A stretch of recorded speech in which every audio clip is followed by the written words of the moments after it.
आपको सीधे ले चलेंगे बिहार, जहां पर इस वक्त जातीय जनगणना की रिपोर्ट जारी हो रही है प्रेस कॉन्फ्रेंस के जरिए।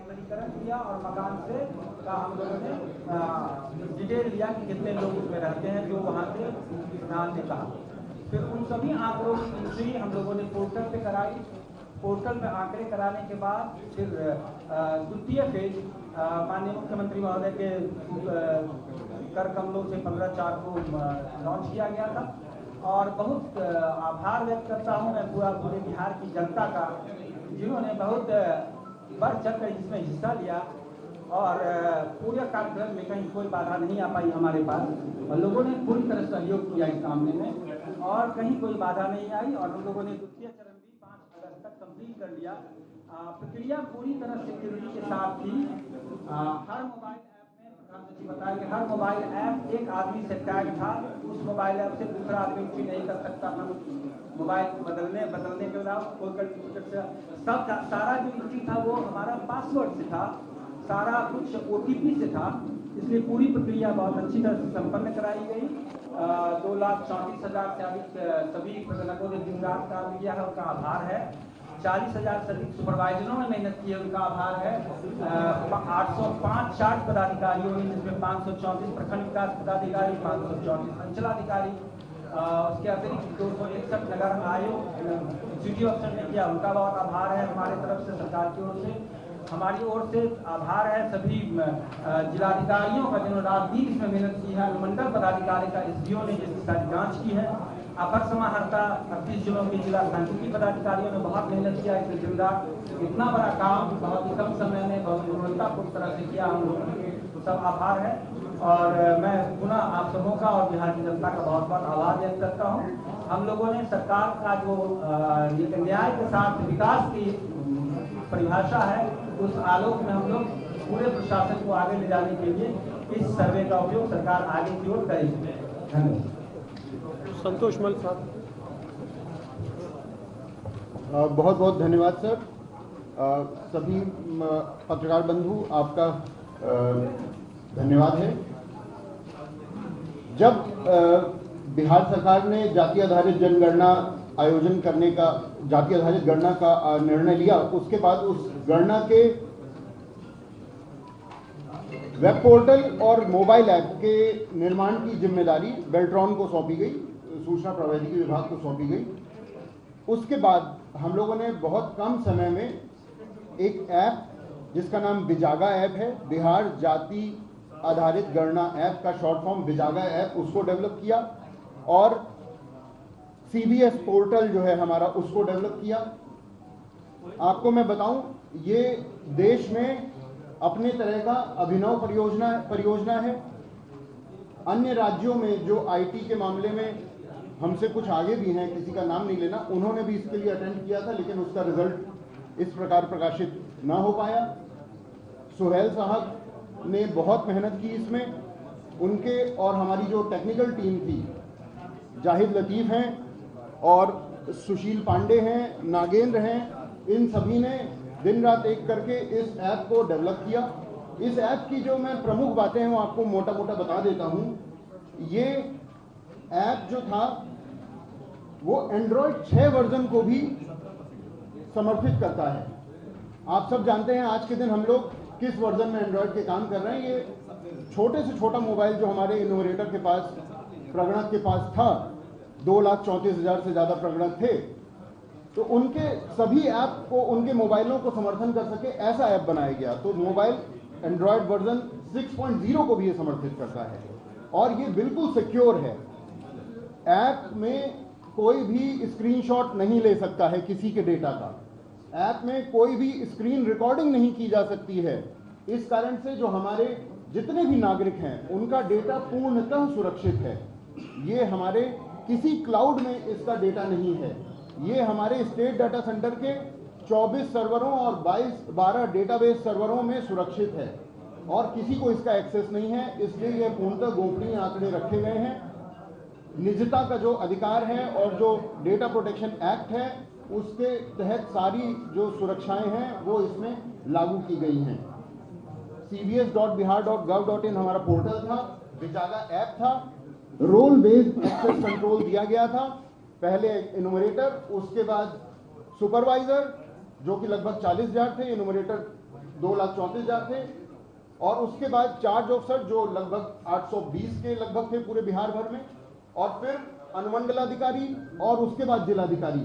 इन सभी के पास इसमें अलग अलग रोल बेस्ड एक्सेस कंट्रोल था, नीचे के स्तर का, उसके बाद के ऊपर के स्तर के द्वारा अनुमोदन होता था, तब ये आंकड़ा फाइनल होता था। जैसा मैं आपको बता चुका हूं, कोई स्क्रीन रिकॉर्डिंग का सुविधा इसमें नहीं था।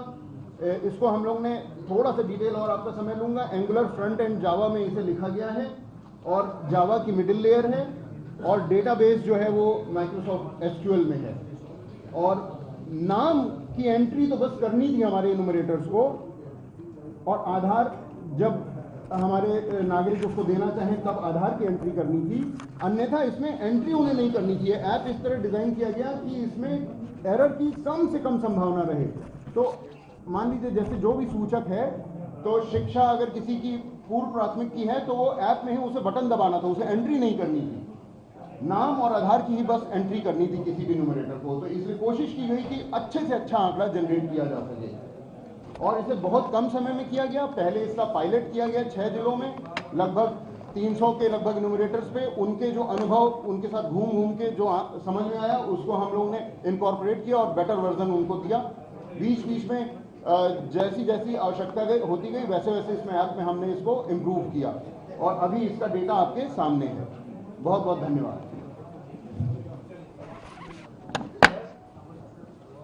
इसमें जो आगे में दिया गया है कोटिवार संक्षिप्त विवरणी है, इसमें पिछड़ा वर्ग, पिछड़ा वर्ग, अनुसूचित जाति, अनुसूचित जनजाति और अनारक्षित। तो इसमें पिछड़ा वर्ग में कौन कौन जातियां हैं ये इसमें स्पेसिफिक नहीं, जैसे आपने जातिगत तो आधार दे दिया, लेकिन पिछड़ा वर्ग करके कि भाई ये पिछड़ा वर्ग में ये जातियां हैं, अगर पिछड़ा वर्ग में ये जातियां हैं, इस तरह करके हम लोग लिस्ट बटवा देते हैं। अच्छा, दूसरा है कि ये जो अनारक्षित वर्ग का 15.5 की है, इसमें मुस्लिम कम्युनिटी के भी कास्ट है क्या? ये कम्युनिटी डेटा है, कम्युनिटी डेटा है, मुस्लिम होंगे सब हैं। उसका तो ये क्लासिफिकेशन करके कि अनारक्षित वर्ग में आखिर कौन कौन सी जाति है, उसका क्या ब्रेकअप है, उसी तरीके से अत्यंत पिछड़ा वर्ग में कौन कौन सी जाति है, उसका मतलब है डिटेल है। लेकिन जो आप ये समाप्त किए हैं उसको एक तरह से क्लासिफाइड कर देंगे ताकि कौन कौन सा है पिछड़ा वर्ग है, तो 27.12 है, तो 27.12 के कौन कौन से कास्ट है वो सूची हम आपको दे देंगे। नोटिफाइड ऑलरेडी, पूरी सूची नोटिफाइड है, पूरी सूची नोटिफाइड है। उसके साथ ही अगर दे देना मैं करा सर्वे करने वाले रजनी जी अनारक्षित में तो बता दें कि कम से कम उसमें मुस्लिम सवर्ण है या सिर्फ हिंदू सवर्ण? नहीं सब है, मुस्लिम हिंदू सब है, सब है। क्या ये सर्वे करने वाले सारे हाउस होल्ड में गए हैं? हमने सभी जगह गए हैं। 2 करोड़ 83 लाख हाउस होल्ड हमने कवर किया है, और कहीं से कोई शिकायत हम लोगों के पास विभाग में नहीं आ पाई है कि यहाँ लोग नहीं गए हैं। जिलाधिकारियों ने खुद से घूम करके हर कुछ कवर किया है। विभाग के स्तर से, सरकार के स्तर से पूरा निर्देश था कि हर एक परिवार और हर एक परिवार को, हर एक इंसान को देखा जाना, जो भी जहाँ लोग रहते हों वहाँ भी रहना, पूरी गाइडलाइन बनी हुई है, पूरी रिकवर की गई। साथ कह रहे हैं कि हर हाउस होल्ड कवर हुआ है। नहीं, हम लोगों ने यहाँ से नहीं, हम यहाँ से पूरी तरह हम लोगों ने इंश्योर करने की कोशिश की है इनुमरेटर के माध्यम से कि पूरे परिवार को कवर किया जाना चाहिए। और ऐसी गड़बड़ी पाई गई तब क्या होगा? नहीं तो अगर ऐसी गड़बड़ी आएगी तो फिर हम लोग सर बताएं। देखिए अगर ऐसी परिवार का 4 आदमी हम लोग रहते हैं, 4 फ्लैट में कभी नहीं आया आपका काम। 2 आदमी को नहीं है, अगर ऐसी गड़बड़ी पाई जाती है राज्य सरकार क्या करेगी? देखिए, एक तो इसमें क्लैरिटी होना चाहिए, जब भी हम लोग कोई फैक्ट लेते हैं या एफिडेविट करते हैं तो एक अंडरलाइंग क्लॉज होता है to the best of our knowledge. एक अंडरलाइंग राइडर वो हमेशा लगा रहता है, क्योंकि परफेक्शन किसी स्टेटमेंट में आ सकता है या नहीं आ सकता है, एक सब्जेक्टिव मैटर है। तो जब भी हम एफिडेविट भी कोर्ट में करते हैं तो ये कह के करते हैं कि हम एफिडेविट कर रहे हैं, बट जो कर रहे हैं it is to the best of our knowledge. तो जो 100% कवरेज है it is to the best of our knowledge. अगर उसमें कहीं त्रुटि प्राप्त होता है तो will see as to what is to be done. But are you open to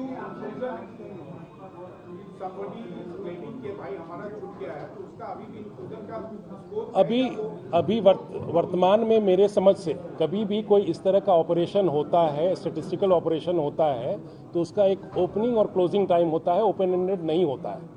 और इसीलिए सामान्यतः जब हम रिपोर्ट रिलीज कर रहे हैं तो ये रिलीज कर रहे हैं जब कोई भी बड़ा ऑपरेशन, सेंसस भी होगा तो कुछ लोग छूटेंगे। हर एक कोई ऑपरेशन में परफेक्शन नहीं आ सकता है, स्पेशली जब आपका ट्रांजिएंट पॉपुलेशन है, पॉपुलेशन मूव कर रहा है, घर में उस दिन नहीं है, तो ये मान के चला जाता है कि हम लोग जो करेंगे कवरेज 100% रहेगा, लेकिन परफेक्शन अगर आइडियलिज्म की बात करेंगे तो वो संभवतः पॉसिबल नहीं है।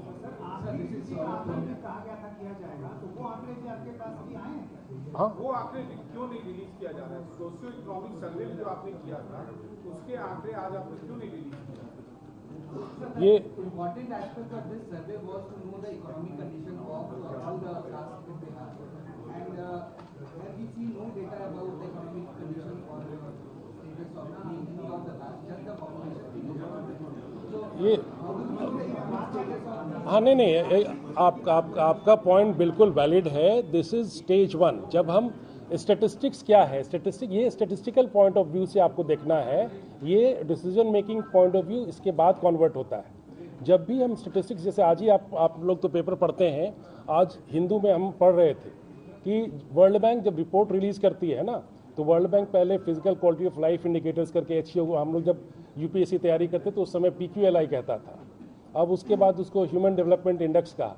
आज हमने पढ़ा तो वो स्टैटिस्टिक्स पे इतना थ्रस्ट दे रहा है कि अपने रिपोर्ट को बोलता है SPI, स्टैटिस्टिकल परफॉर्मेंस इंडेक्स। तो ये स्टैटिस्टिक्स ये फाइनल वर्ड नहीं है, अभी तो ये स्टेज 1 है जहां आपके पास आंकड़े आ गए।